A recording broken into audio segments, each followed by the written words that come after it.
আসসালামু আলাইকুম সবাইকে। কেমন আছেন সবাই? আশা করি সবাই অনেক অনেক ভালো আছেন। আমিও আল্লাহর রহমতে অনেক ভালো আছি। আর আজকে চলে আসলাম আবারও একটি নতুন ভিডিও নিয়ে। ভিডিওটি ছিল মূলত শনিবারের। আর শনি রবি আমি ভীষণ ব্যস্ততার কারণে আর ভিডিও দিতে পারিনি। এই জন্য আজকে আমি ভিডিওটা পোস্ট করছি আর আশা করি সবার ভালো লাগবে। তো শনিবার সকাল শুরু হয়েছিল আমাদের চা দিয়ে। চা আর সাথে ছিল আটার নাড়ু।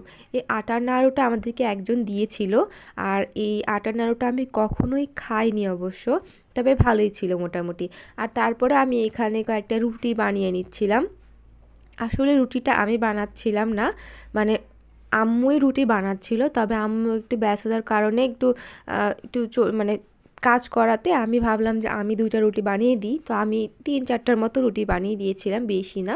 তারপরে আম্মুই বানিয়েছিল। আর আমার রুটিগুলো কিন্তু ভালোই গোল গোল হয়, বেশি মানচিত্রও হয় না। আর তারপরে এই তো মিষ্টি রোদে বসে, ফুলের মাঝে বসে আমি রুটি খাচ্ছিলাম। রুটি আর আলু ভাজি আর ডিম ভাজি, 3টা খাচ্ছিলাম। আর এখানে আমি শুধু একা না, আমরা সবাই মিলেই খাচ্ছিলাম। কিন্তু শুধুমাত্র আমি আমার ভিডিওটাই করেছি, আর কারো ভিডিও করিনি। আর তারপরে নাস্তা করার পরে বাসার একটু কাজ সেরে আমরা চলে গিয়েছিলাম বাজারে। বাজারে আমাদের একটু কাজ ছিল দেখে আমাদের বাজারে যেতে হয়েছিল। আর আমাদের এই তো রাজশাহীর রাস্তা, রাজশাহী রাস্তাতে অনেক কাজ চলছে, তবুও রাস্তাগুলো ভালোই পরিষ্কার ছিল। আর এই তো আমি চলে এসেছি বাজারে। বাজারে এসে আমরা আগেই ভাজা পোড়ার দোকানে দাঁড়িয়ে গিয়েছি ভাজা পোড়া খাওয়ার জন্য।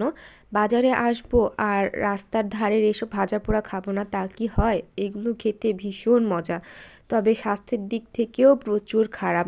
আর এখানে এই তো আমি আলু পুরি খাচ্ছিলাম, এটাই দেখাচ্ছিলাম আর আমার আম্মু। তারপরে আমরা নিয়ে নিয়েছিলাম পেঁয়াজি। আর এদিকে আমার খাওয়াই হয়নি, এই জন্য আমি আলু পুরি রেখে আবার একটু পেঁয়াজিও টেস্ট করছিলাম যে আসলে পেঁয়াজিটা কী, মানে খেতে কেমন। তারপরে আমি চলে গিয়েছিলাম বইয়ের দোকানে একটি বই খুঁজতে। আর এই বইটাই আমি খুঁজতে গিয়েছিলাম বাজারে। তো এই তো তারপরে বাসায় এসে গোসল সেরে আমি একটু ছাদে চলে এসেছিলাম, যেহেতু বাজার থেকে ফিরতে লেট হয়ে গেছে। গোসল করে চুল শুকানোর জন্য আমি এই তো ছাদে চলে এসেছিলাম, ছাদে একটু চুল শুকানোর জন্য।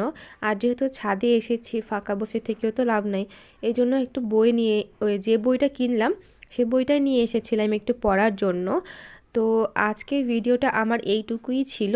আশা করি সবার অনেক ভালো লাগবে। আর সবাই কিন্তু আমাকে সাপোর্ট করবেন আমার পাশে থেকে, যেন আমি আবার আরও নতুন নতুন ভিডিও দিতে পারি। প্রতিদিন না হলেও আমি চেষ্টা করব প্রতিদিন নতুন নতুন ভিডিও দেওয়ার। আর এখানে এই তো আমি বই নিয়ে একটু ভিডিও করছিলাম। তো আজকে এতটুকুই, ভালো থাকবেন সবাই, আল্লাহ হাফেজ।